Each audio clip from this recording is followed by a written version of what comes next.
जय माता दी दोस्तों, वर्ल्ड बेस्ट मैजिक में आपका हार्दिक स्वागत है। कैसे हैं आप सब? ये बताने के लिए कमेंट बॉक्स में जय माता दी जरूर लिखें। दोस्तों, सावन का महीना भगवान शिव को समर्पित है। इस पूरे महीने भगवान भोलेनाथ की विशेष पूजा अर्चना की जाती है। भगवान शिव बहुत ही जल्द प्रसन्न होते हैं, तो क्रोध के कारण बहुत जल्द रौद्र रूप भी धारण कर लेते हैं। माना जाता है कि सावन के महीने में शिवलिंग पर बेलपत्र, धतूरा, चंदन और अक्षत चढ़ाने से शिव जी जल्द प्रसन्न होते हैं। वहीं कुछ ऐसी चीजें हैं जिन्हें भूलकर भी शिवलिंग पर या शिव जी पर अर्पित नहीं करनी चाहिए। तो आज हम आपको इस वीडियो में यही बताने जा रहे हैं कि शिवलिंग पर भूलकर भी कौन कौन सी चीजें नहीं चढ़ानी चाहिए, अन्यथा शिव जी क्रोधित हो सकते हैं। लेकिन अगर अभी तक आपने हमारे चैनल को सब्सक्राइब नहीं किया है तो जल्दी से सब्सक्राइब करके बेल आइकन दबा दें। साथ ही इस वीडियो को लाइक करें और ज़्यादा से ज़्यादा शेयर करें। तो आइए शुरू करते हैं। दोस्तों, शिवलिंग पर कभी भी केतकी का फूल अर्पित नहीं करना चाहिए। पौराणिक कथा के अनुसार केतकी के फूल ने ब्रह्मा जी के झूठ में साथ दिया था, जिससे नाराज होकर भोलेनाथ ने केतकी के फूल को श्राप दिया। शिव जी ने कहा कि शिवलिंग पर कभी भी केतकी के फूल को अर्पित नहीं किया जाएगा। इसी श्राप के बाद से शिव को केतकी के फूल अर्पित किया जाना अशुभ माना जाता है। आपको बता दें, यूं तो तुलसी की पत्तियां पूजा में काम आती हैं, लेकिन भगवान शिव की पूजा के लिए नहीं। ध्यान रखें कि शिवलिंग पर कभी भी तुलसी की पत्तियां अर्पित नहीं करनी चाहिए। भगवान शिव ने तुलसी के पति असुर जालंधर का वध किया था, इसीलिए उन्होंने स्वयं भगवान शिव को अपने अलौकिक और दैवी गुणों वाले पत्तों से वंचित कर दिया। यही कारण है कि शिवलिंग पर तुलसी की पत्तियां नहीं चढ़ाई जाती हैं।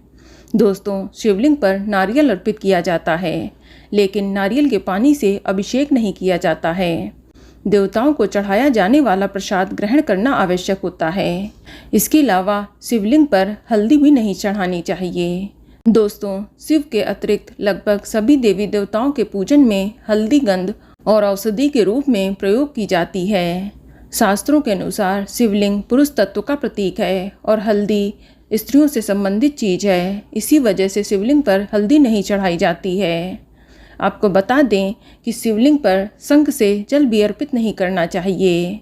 दैत्य शंखचूर्ण के अत्याचारों से देवता परेशान थे। भगवान शंकर ने त्रिशूल से उसका वध किया था, जिसके बाद उसका शरीर भस्म हो गया। उस भस्म से शंख की उत्पत्ति हुई थी।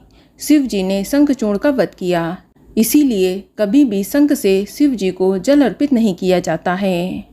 आपको बता दें कि शिव जी पर कभी भी सिंदूर और कुमकुम भी अर्पित नहीं करना चाहिए। सिंदूर सुहागिन महिलाओं का गहना है। स्त्रियां अपने पति की लंबी आयु और अच्छे स्वास्थ्य के लिए अपनी मांग में सिंदूर भरती हैं। इसीलिए शिवलिंग पर कभी भी सिंदूर अर्पित नहीं करना चाहिए।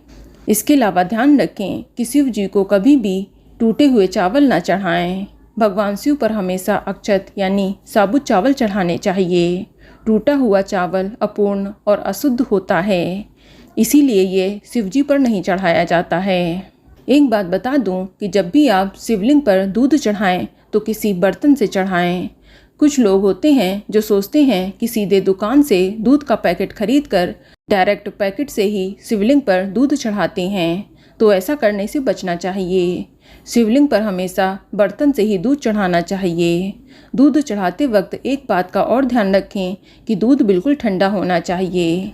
कभी भी शिवलिंग पर गर्म दूध नहीं अर्पित करना चाहिए।